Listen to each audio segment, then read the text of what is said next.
Poppy SSC English second পেপারে বইটি থেকে ট্যাগ কোশ্চেনের প্র্যাকটিস পড়া হচ্ছে 48 বা 48 নাম্বার থেকে 5টি ট্যাগের সমাধান করতে হবে। এ নাম্বারে বলছে flood occurs if rainfall becomes excessive, যে বৃষ্টি যদি অত্যন্ত বেশি থাকে তাহলে বন্যা হয়, তাহলে ফ্লাড অকার্স এটার ট্যাগ হবে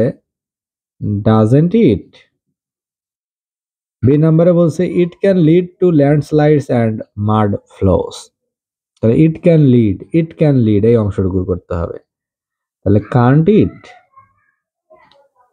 সি নাম্বারে বলছে rivers in this season become full and leave their banks, তাহলে rivers in this season become ফুল,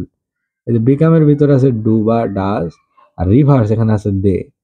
তাহলে এটা ট্যাগ হবে ডোন্ট দে।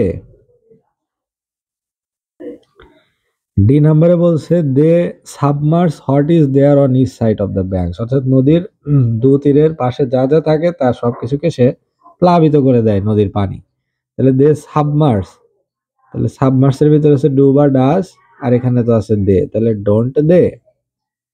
ই নাম্বারে বলছে the suffering of the poor people living there knows no bounds, অর্থাৎ গরিব মানুষের সেখানে দুঃখ কষ্টের কোনো সীমা থাকে না, তাহলে the suffering of the poor people এটার জন্য হবে দ্য সাফারিং, তাহলে ইট আর নোস নো বাউন্ডস, কোনো সীমা থাকে না,